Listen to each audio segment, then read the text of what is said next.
Hey guys, Potato McWhiskey here, and I'm here to talk about a few little tips and tricks that I've discovered for the game.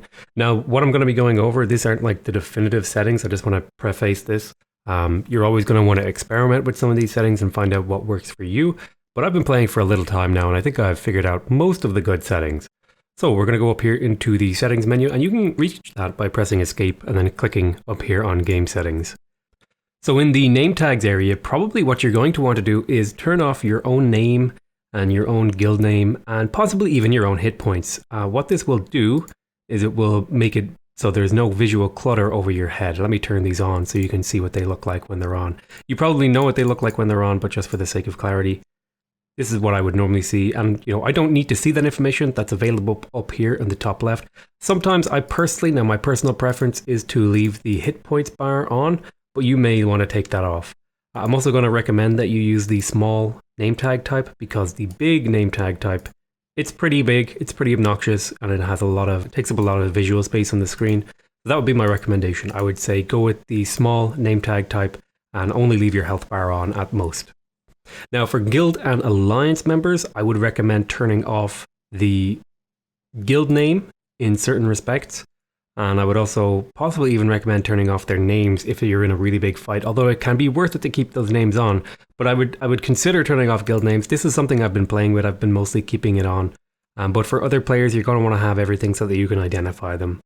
The only downside to this setup is that you will occasionally possibly identify enemy players as guild and alliance members, because if they don't have a guild, it'll look like they do because you have guild names turned off. So that's probably an argument against turning off guild tags. I think it's worth it because I lose some clutter on my screen and it makes things clearer for me, even for the sacrifice of a little bit of clarity in occasionally getting, attacked by someone who doesn't have a guild. I'm also going to recommend that you're going to want to keep the off-screen name tags on. If you turn this off, you're essentially crippling your vision by a few meters in every direction around your screen, because people are going to be able to see you first and they're going to be able to make the decision whether to approach you or to avoid you sooner than you will be able to if you don't have this activated. Now in mouse control settings, I think it's definitely worth it to have double press to attack. Before I had this activated, and before I started telling people to have this activated, I would see people, particularly when we were doing like PvE, people would accidentally walk into creatures and attack the wrong stuff and aggro a bunch of stuff. So having double press to attack, it helps reduce the number of errors by making your movements more deliberate and requiring you to do a little bit more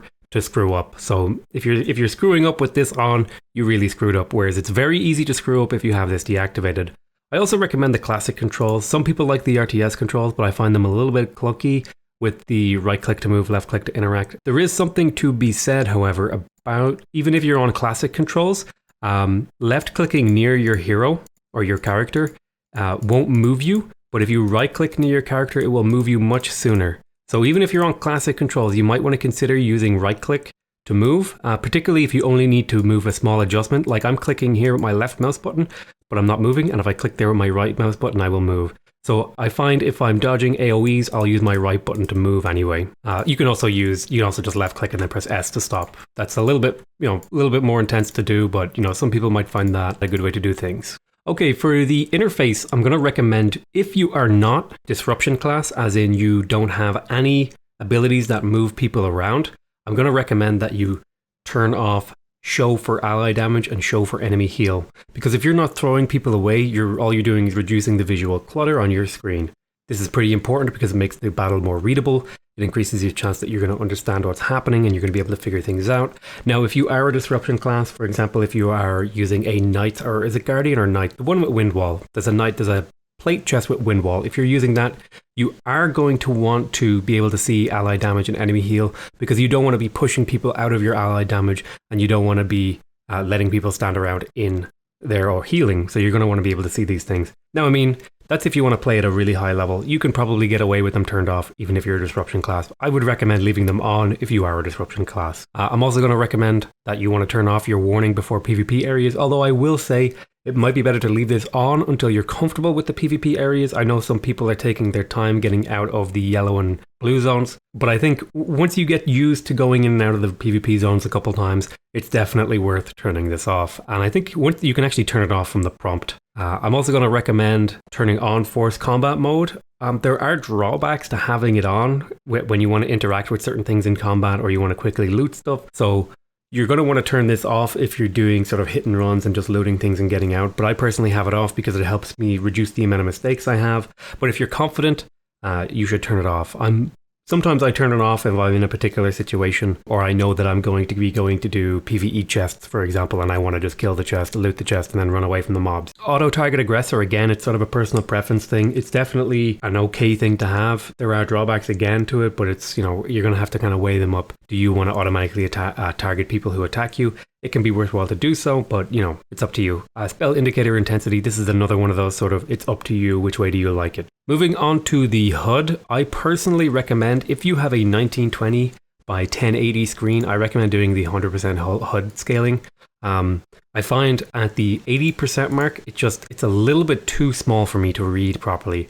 So I bring it up to 100%, and that makes things much clearer. It's much easier to see the buttons. It's much easier to click on stuff if I need to. I also recommend turning off the damage numbers and the show harvestable tooltips. I would leave speech bubbles on, but this one is kind of more of a personal preference. But I would definitely recommend turning off damage numbers. I think it is nice to be able to see how much damage you're doing, but it becomes extremely spammy if you're in any sort of group situation. So it just takes up too much visual clutter on the screen, and so on and so forth. The spell bar position is kind of personal preference. I don't think there's anything really needs to be said about that. I mean, do you want it on the side or do you want it on the bottom? I'm used to it on the bottom, and I don't see any negatives to having it there. In social settings, you're going to want to turn on auto-deny duel requests and auto-deny guild invites. If you are in a situation where you've decided you want to do these things, just turn them off and then turn them back on. You don't need to get spammed with guild invites. You don't need to get spammed with duel invites. Just flick these off and forget about them. And if you ever need to do them, you just turn them back on again. I'm also going to take a quick moment here to talk about some important key bindings. One of the most important ones is the self-cast key bindings. That is the alt plus the spell number. So for example, if I were a healer, say I wanted to cast my primary spell on myself without selecting myself, I would hold down the alt key and then press the Q key, and then I would cast that spell on myself. This is incredibly important for healers because clicking on yourself or clicking on your portrait is a bit of a pain in the ass, so it's really important that you learn to use these alt self-cast hotkeys. I'm also going to recommend that you also, occasionally you're going to want to know how to select yourself, and Control plus S is a useful one to have.